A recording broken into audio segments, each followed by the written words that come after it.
புத்தியும் சொல்றேன். அக்கா வாழ்க்கையில வந்து நெறைய பிரச்சனை இருக்கும், போராட்டம் இருக்கும். அதெல்லாம் நம்ம ஃபேஸ் பண்ணி சவால முன்னிறுத்தணும்க்கா. அத விட்டு கோழைத்தனமா இந்த மாரி வேலைலாம் செய்யக்கூடாதா? உங்களுக்கு மட்டும் தான் பிரச்சனை நெனைக்காதீங்க.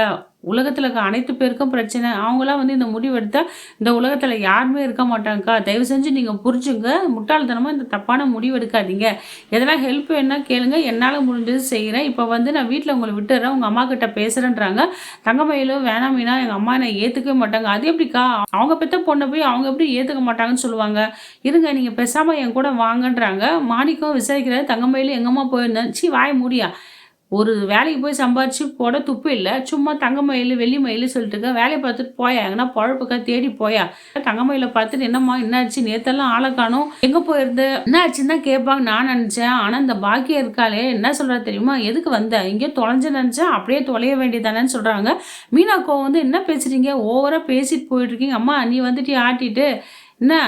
இவ்ளோ அக்கறையா இருக்கவ, உன் வீட்லயே வச்சுக்க வேண்டியது தானே! ஏன் எடுத்துட்டு வந்து இங்க விட்டேன்னு கேட்கிறேன். நல்லா இருக்குங்க நீங்க பேசுற நியாயம். மீனாக்கா ஒரு ஆபத்துல இருந்தாங்க. அவங்கள நான் காப்பாத்தி இங்க கூட்டு வந்திருக்கேன். என்ன ஏது நைட்டெல்லாம் பொண்ணு வரலையேன்னு கேட்பேன்னு பார்த்தீங்கன்னா, இப்படி பேசுறீங்களேன்றாங்க.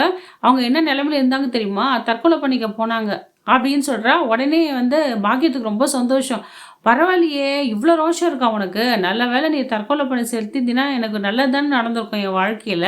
பணமும் கிடைச்சிருக்கும். இத வச்சு அந்த குடும்பத்த வந்து நான் நடுத்தெருவுல நிக்க வைப்பேன். கேஸ் போட்டிருப்பேன். என் பொண்ண கொன்னுட்டாங்கன்னு சொல்றா. எவ்ளோ கேவலமான பொம்பளையா இருப்பா பார்த்தீங்களா, இந்த பாக்கியம். ஒரு பொண்ண போய் சாகடிச்சு ஒரு குடும்பத்தையே பழி வாங்கணும்னு நினைக்கிறா. இது எந்த விதத்துல நியாயம்னே தெரியல. அந்த அளவுக்கு வந்து பாண்டியன் குடும்பம் வந்து இவ்வளோலாம் இவங்களுக்கு எந்த நம்பிக்கை துரோகமோ எதுவும் பண்ணல. துரோகம் பண்ணது ஏமாத்துனதெல்லாம் இந்த பாக்கியம் தான். ஆனா சொல்லப்போனா முதல் தண்டனை வந்து இந்த பாக்கியத்துக்கு தான் வாங்கி தரணும். ஜெயில்ல போட்டு அடைச்சிருக்கணும். எப்படியோ விட்டுட்டாங்க வெளியில. மீனா என்ன பண்றா, தங்கமயிலுக்கு வந்து அட்வைஸ் பண்ணி கொஞ்சம் பணமும் குடுக்குறா. இத வச்சுக்கோ அப்படின்ட்டு அவ வாங்க மாட்றா. நீ வந்து எனக்கு ஆறுதலா பேசினா போதுன்ட்டு, தயவு செஞ்சு எனக்கு ஒரு வேலை வாங்கி குடு மீனா. தன் கை தான் தனக்கு உதவி நான் புரிஞ்சுக்கிட்டேன். இப்ப எனக்கு அந்த வருமானம் இருந்தா நான் வெளியில தனியா கூட இருப்பேன். எனக்கு ஃபேஸ் பண்ண ஒரு தைரியம் இருக்கும்ல. அதுக்கு எனக்கு வருமானம் வேணும். ஒரு வேலை வாங்கி குடுன்றாங்க. அக்கா பொறுமையா இருக்கு. நான் எதனா ஹெல்ப் பண்றேன். வேலை வாங்கி தரேன்னு சொல்லிடுறாங்க. போய் பாக்கியத்துக்கிட்ட இனிமேல் அக்காவ எதுவும் பேசாதீங்க. பாவம் இல்ல. கொஞ்ச நாள் ஏதோ அமைதியா இருங்க. அவங்க மனசு புண்படுற மாரி எதுவும் பேசாதன்னு சொல்றாங்க. வீட்டு செலவுக்கு நீங்க படுற கஷ்டம் எனக்கு புரியுதுங்க. சொல்லிட்டு அவங்களுக்கு ஒரு அமௌண்ட்ட குடுக்குறாங்க. இந்த பாக்கியம் வந்து ஒரு கர்ட்டஸி கூட எனக்கு அதெல்லாம் வேணாமான்னு சொல்லல. உடனே பணம் வந்த உடனே மீனா கிட்டேருந்து பணத்த வாங்கிடுறாங்க. அவ்வளவா உட்கார கூட ஒரு சொல்லவே இல்ல. என்ன பொம்பளைன்னே தெரியல. பணத்தையும் வாங்கிக்கிறாங்க. இதெல்லாம் எல்லாத்தையும் தங்கமயில் பார்த்துறா. அவளுக்கு ரொம்ப கஷ்டமா தான் இருக்கு. அவளுக்கும் போற வழி இல்ல. சரி எப்படியோ ஒரு வேலை வாங்கி குடுத்தா நெனச்சோம். இது ஒரு நல்ல முடிவு தாங்க தங்கமயில் எடுத்தது.